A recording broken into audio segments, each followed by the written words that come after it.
Chegamos na terça-feira, 28 de abril de 1500. Está chegando ao fim essa estadia do Pedro Álvares Cabral e seus companheiros da Armada aqui em terras brasileiras. O que aconteceu no dia 28 de abril? Antes de dizer isso, eu preciso mencionar o seguinte. No domingo, então, anteontem, dia 26 de abril de 1500, que houve um detalhezinho que eu acho importante mencionar, que o Caminha relatou na sua carta. Foi a seguinte: eu disse a vocês que eles fizeram uma reunião logo após o almoço para decidir se eles iam levar índios, iam capturar ali alguns índios para mandar para o Dom Manuel, ou se não. E resolveram não mandar. E também decidiram que iam deixar na terra alguns degredados, 2 degredados. E teve uma outra coisa que eles decidiram. Eles decidiram pegar a embarcação, a nau de mantimentos, dividir entre as outras 12 naus os mantimentos e enviá-la de volta para Dom Manuel I, com informações e com algumas amostras das coisas que eles conseguiram ali. Tá? Acho que eu não falei isso no vídeo de anteontem, tá bom? Beleza.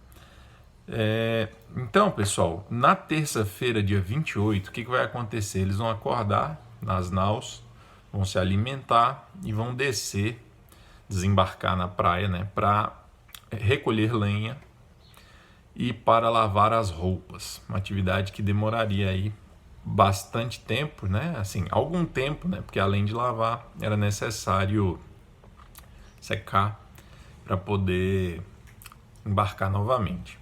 Recolher lenha também não deveria ser uma tarefa das mais rápidas, ok? Muito bem. Um ponto que eu quero adiantar logo é o seguinte: apesar de ter relatado isso, nós não sabemos se o Caminha não mencionou ou porque era desnecessário, porque era uma coisa óbvia, ou se, provavelmente é esse segundo caso, não mencionou porque realmente não aconteceu. O quê? Banho, O Caminha não fala dos portugueses terem tomado banho. E na Europa, nessa época, principalmente, nós sabemos, é conhecido o fato de que não era comum banho diário. Banho diário não era uma prática. E como eles passaram aqui pouco mais de uma semana e estavam embarcados, então não existe nenhum relato do Caminha se os portugueses teriam tomado banho ou não. Aproveito então para dizer o seguinte: o Gilberto Freire, não está aqui perto, no Casa Grande Senzala, ele diz que o hábito brasileiro do banho diário, ou até de mais um banho diário, é uma herança indígena. Inclusive, isso fica claro para nós, até porque o próprio Caminha, ele, em vários momentos da carta, ele vai ressaltar para o Dom Manuel a limpeza, o asseio, a higiene dos índios.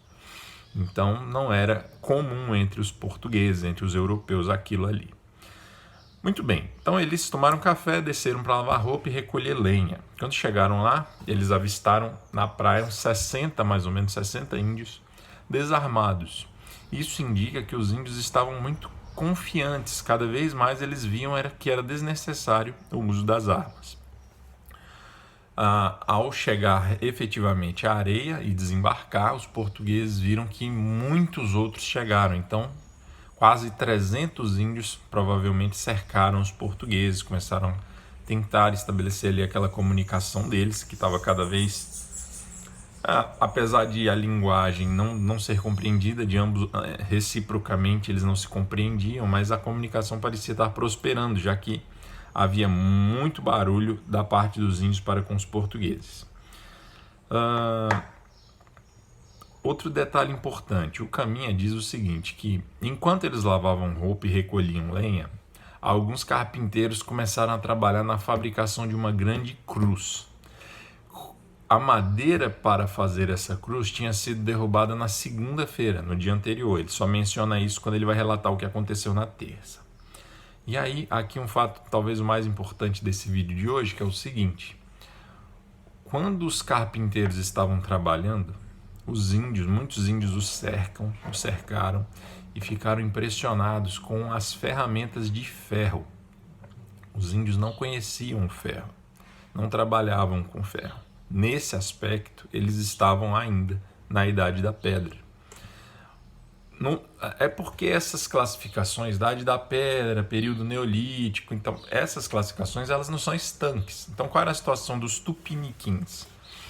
Eles dominavam a agricultura relativamente, né? Assim, eles tinham um certo domínio da cultura de certas plantas, de certos vegetais, mas eles estavam na Idade da Pedra. Então, por exemplo, para cortar um tronco de árvore, eles usavam o quê? O Caminha diz que eles usavam pedras relativamente adequadas, as mais adequadas. Ele não disse se essas pedras eram trabalhadas ou não, polidas ou não, se elas eram usadas na forma como eram encontradas na natureza. Mas essas pedras eram atadas muito firmemente a cabos de madeira. Então, essa espécie de machado de pedra é que os índios usavam. Então, não é difícil a gente imaginar a surpresa, né? O encanto que o ferro produziu nos índios. Inclusive, daqui para frente, vai ser um dos objetos de maior valor para os indígenas são as ferramentas de metal. Então, nas trocas, no escambo que vai ser sempre feito entre índios e portugueses e outros europeus daqui a pouco, vai ser sempre um objeto de muito valor, muito cobiçado pelos índios, as ferramentas de metal. Tá? Então, a gente pode dizer que, de uma hora para outra, os índios que estavam na Idade da Pedra foram apresentados ao metal. Isso causou realmente uma grande mudança. Tá? Só para vocês terem uma ideia, para cortar um tronco de árvore, usando as ferramentas dos índios, demorava mais ou menos de 3 a 4 horas. Usando as ferramentas de ferro, demorava de 10 a 15 minutos. Então, não preciso explicar mais para vocês saberem o valor dessas ferramentas para os índios. O Caminha chega a dizer que enquanto eles estavam lá trabalhando, os índios queriam tanto manter contato e conversar que chegavam a quase atrapalhar o serviço, estorvar o serviço deles. O Cabral designou 2 degredados e o Diogo Dias, que eu já mencionei em outro vídeo, para que eles fossem com os índios para o interior, encontrassem, se possível, outras aldeias, descobrissem o máximo de informação possível e dormissem, pernoitassem.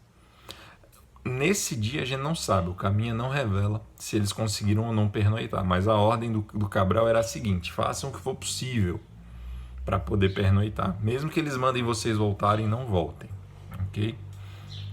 Ele relata também que viu novos papagaios de muitas cores, de várias cores, papagaios grandes que eles não conheciam. Ele viu algumas pombas. Ele diz que alguns dos seus companheiros relataram ter visto rolinhas, mas ele diz que ele próprio não viu. Agora, ele deduz, ele intui que no vasto matagal, né, naquele arvoredo de perder de vista, deveria haver inúmeras espécies de aves pelo sertão afora. Bem, então depois desse dia de trabalho, construindo a cruz, recolhendo lenha com o auxílio dos indígenas, lavando roupas, ao anoitecer eles embarcam novamente, levando seus feixes de lenha e suas roupas lavadas. E no finalzinho do relato desse dia, ele diz ao Dom Manuel como eram os arcos e flechas dos índios. Eram longos, tanto os arcos como as setas, né, as flechas propriamente, eram muito longos e longas e eram da cor preta. E as pontas das flechas, que no caso os portugueses faziam aquilo de metal, era feita com cana. A cana verde, bem antes de estar no ponto de se moer, ela é muito resistente. Então os índios usavam ali, davam uma afilada ali, faziam uma ponta na cana. E com isso, eles faziam a ponta das flechas. Beleza, pessoal? Acho que é isso então. Amanhã a gente continua, vamos passar para quarta-feira, 29 de abril. Beleza? Um abraço.